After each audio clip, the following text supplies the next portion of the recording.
Hello, welcome back to the reading of the poem of the Man God, written by Maria Valtorta, Volume 1, Chapter 92. Jesus' Lesson to His Disciples Near His Home. 30th January 1945. Jesus is once again teaching His disciples, whom He has taken under the shade of a huge walnut tree, situated above Mary's garden, part of which is shaded by the protruding branches of the tree.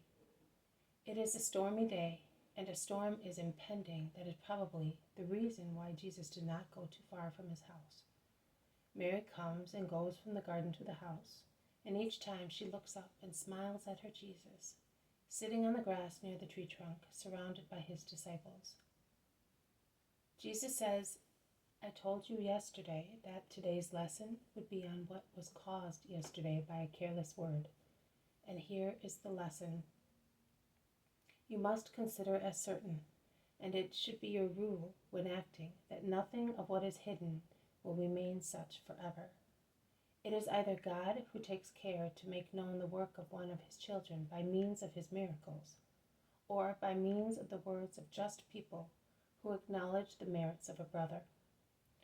Or it is Satan who, through the mouth of a careless person, I will not say more, reveals what good people preferred to say nothing about, so as not to provoke uncharitable situations.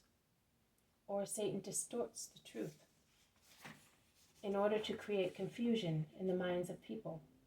Therefore, the moment always comes when hidden things are made known. You must always bear that in your minds, and may it restrain you from doing evil, without, however, encouraging you to refrain from doing good. How often one acts out of goodness, true goodness, but human goodness, and as such acting is human, that is, its intention is not perfect. One wishes it to be known to men, and one is worried and gets enraged seeing that it remains unknown, and strives to make it known. No, my friends, do not do that. Do good and give it to the eternal Lord. He knows how to make it known also to men, if it is for your own good. If instead that should impede your just actions, owing to a burst of proud satisfaction, then the Father will keep it secret, and will give you glory in heaven in the presence of all the celestial cohort. And never judge a deed by its appearance. Never accuse anyone, because the actions of men may at times seem bad, and yet conceal other reasons. A father, for instance, may say to his lazy glutton son, "Go away," which may seem hard and contrary to his paternal duties. But it is not always so. His "go away" is seasoned with bitter tears shed more by the father than by the son, and it is accompanied by words, and by the wish that the words may be true. You will come back when you are sorry for your indolence. And it is also an act of justice with regard to the other sons, because it prevents a glutton from squandering in vice what belongs also to the others. It is bad, instead, if that word is pronounced by a father who is at fault himself, against God and his own children, because in his selfishness he considers himself above God, and deems he has rights, also on the soul of his son. No, the spirit belongs to God, and not even God violates the freedom of the soul, which is thus free to give itself or not. All actions seem identical to the world, and yet how much one differs from another. One is justice, the other a faulty, arbitrary act. Therefore, never judge anybody. Peter yesterday asked Judas, "Who was your teacher?" Let him never ask that again. Let no one accuse the other of what one sees in anybody. Teachers have the same words for all the pupils. How is it then that 10 become just and 10 wicked? It is because each adds of his own what he has in his heart, and that turns the scale towards good or towards bad. How can the teacher then be accused of teaching wrongly, if the good he inculcated is negatived by the excessive evil reigning in a heart? The first factor of success depends upon you. The teacher works at your ego But if you are not susceptible to improvement, what can the teacher do? What am I? I solemnly tell you that there will be no teacher more patient, wise, and perfect than I am. And yet also of some of my disciples it will be said, who was his teacher?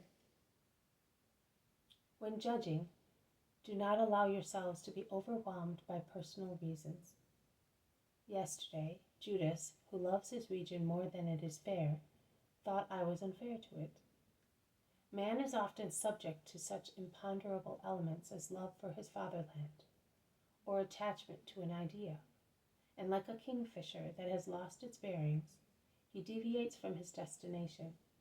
God is the destination. It is necessary to see everything in God, to see properly, without putting oneself or anything else above God. And if one makes a mistake, Peter and you all, do not be intolerant. Have you really never made the mistake that hurts you so much when made by someone else? Are you sure? And supposing you never made it, what are you to do? Thank God and nothing else, and watch carefully and unceasingly, so that tomorrow you will not fall into what has been avoided so far. See, the sky today is dark because of an impending hailstorm, and looking at the sky we said, do not let us go too far from home. Well, if we can judge things, which however dangerous, are nothing as compared to the danger of losing God's friendship by sinning, why can we not discern where there may be a danger for our souls? Look, there is my mother over there. Can you conceive an inclination to evil in her? Well, since love urges her to follow me, she will leave her home when my love so wishes. But this morning, after asking me once again, because she, my teacher, used to say to me, son, let your mother be among your disciples. I want to learn your doctrine. She, who possessed that doctrine in her womb, and even before in her soul, as a gift of God to the future mother of his incarnate Word, she said, but decide whether I can come without losing my union with God, and without my heart being corrupted by what there is in the world, and which you say penetrates with its stench, because my heart has always been, is, and wants to be only of God. I search my heart, and as far as I know, I think I can do it, because, and at this point unknowingly, she gave herself the highest praise, because I find no difference between the spotless peace I enjoyed as a flower in the temple and the peace I have now within me, now that I have been a housewife for over 30 years. But I am an unworthy servant who does not know the things of the Spirit well, and is even less capable of judging them.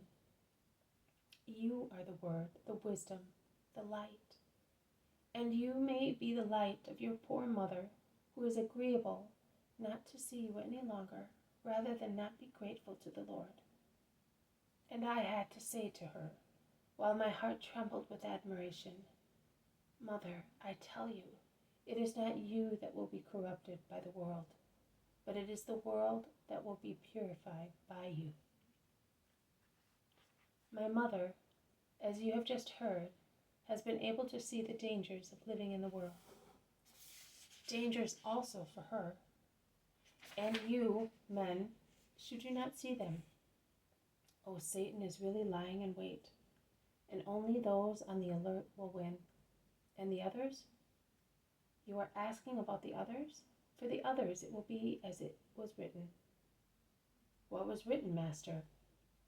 And Cain set on Abel and killed him. And the Lord said to Cain, where is your brother? What have you done with him? The voice of his blood is crying to me.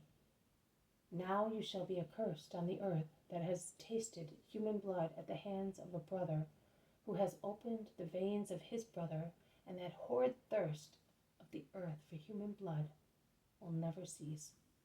And the earth poisoned by that blood will be more sterile than a woman withered by age. And you shall be a fugitive, seeking peace and bread, and you shall not find them, on account of your remorse. You shall see blood on every flower and blade of grass, on all waters and food.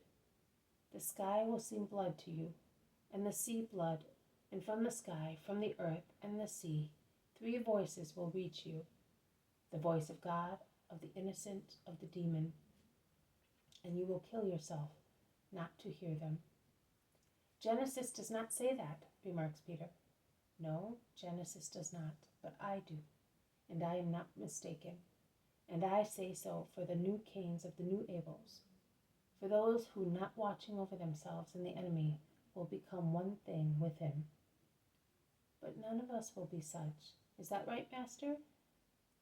John, when the veil of the temple will be torn, a great truth will be written brightly all over Zion. Which, my Lord?